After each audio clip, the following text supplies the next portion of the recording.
निजामपुरा इलाके में नीलकमल सोसाइटी है, जहां के निवासी आज इकट्ठा होकर पालिका की बड़ी कचहरी पर पहुंचे। दरअसल सोसाइटी में डॉग हॉस्टल चलाया जा रहा है। बीते 2-3 सालों से इस सोसाइटी में डॉग हॉस्टल चल रही है, जिससे वहां के लोग परेशान हो चुके हैं। इस डॉग हॉस्टल को चलाने वाले संचालक की ओर से सही तरीके से संचालन नहीं किया जा रहा है, ऐसे आरोप स्थानीय लगा रहे हैं और इसकी वजह से यहाँ के लोगों को बेहद परेशानियां होती है। सोसाइटी में गंदगी फैलती है, रात के वक्त कुत्तों के भौंकने की आवाज़ आती रहती है और साथ ही अन्य कई तरीके की परेशानियां वहां के स्थानीयों को इस डॉग हॉस्टल की वजह से उठानी पड़ रही है, जिसके मद्देनजर इन निवासियों की ओर से आज इकट्ठा होकर पालिका की बड़ी कचहरी पर म्यूनिसिपल कमिश्नर अरुण महेश बाबू को आवेदन पत्र देते हुए इस मामले में संज्ञान लेने की अपील की गई है। નીલકમલ સોસાયટી નિઝામપુરામાંથી આવું છું।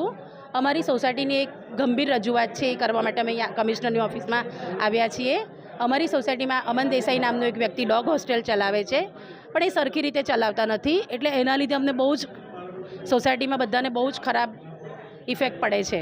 મળમૂત્રનો યોગ્ય નિકાલ ના કરે એટલે ગંદી વાસ આવે, પછી ડોગને સરખું ખાવાનું ના આપે એટલે ડોગ બહુ જ ભસે, રાત્રે ભૂખ્યા હોય એટલે ભસવાનું જ છે।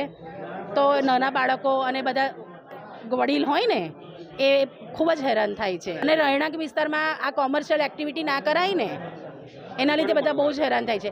અમે લોકો કમિશનર સરને મળવા માટે આવ્યા હતા। એમને કીધું છે કે યોગ્ય નિકાલ કરીશું, તમારી રજૂઆતને ધ્યાનમાં લઈને વહેલી તકે તમને જે થતું હશે કરીશું અમારા તરફથી। અમન દેસાઈ કરીને 16 નંબર નીલકમલ સોસાયટીમાં રહે છે। એ કેટલા વર્ષોથી, આજે 3-4 વર્ષથી ડોગ હોસ્ટેલ ચલાવે છે। એ બહુ ખરાબ જ છે। ડોગ હોસ્ટેલ સોસાયટીમાં ચલવાય જ નહીં અને ડોગ હોસ્ટેલ ચલાવે છે અને કૂતરાઓ એટલા બધા ભસે છે, રાત્રે ભસે, દિવસે ભસે, એટલે આજુબાજુના રહીશો, નાના ભૂલકાઓ અને ગરડાઓ બહુ જ હેરાન થાય છે। આ ખરેખર ના જ થવું જોઈએ। અમે અમારા સોસાયટીની અંદર એક 16 નંબરનો બંગલો છે, ત્યાં આગળ આ લોકોએ એ બંગલાવાળા ભાઈએ કૂતરાનો ડોગ હોસ્ટેલ બનાવી છે। એ ડોગ હોસ્ટેલમાં આજુબાજુના લોકો કૂતરા પોતાનો સાચવવા ત્યાં મૂકી જાય છે અને ત્યાં એ રાખે છે। એના લીધે એટલે અંદર ઝઘડે અને ભૂખ્યા બી હોય એટલે એટલો બધા ભસે છે અને રાતે એકબીજા જોડે લડે તો બધાને ડિસ્ટર્બ આખી સોસાયટીને થઈ રહ્યું છે। એ દેસાઈ કરીને છે, અમન દેસાઈ કરીને છે છોકરો। સોસાયટીની વાત કરી કોઈનું ગાંઠતો જ નથી। એ પોતાની રીતે ઝઘડા કરે છે બધાની જોડે। સાહેબને આ જ રજૂઆત કરી, તમને કહું છું એ જ રજૂઆત કરી કે આ ડોગ હાઉસ છે એ સોસાયટીમાંથી દૂર થવું જોઈએ, જેથી કરીને લોકોને शांति रहे। साहब को हमें घटतो आ बाबत में करवाना चाहिए।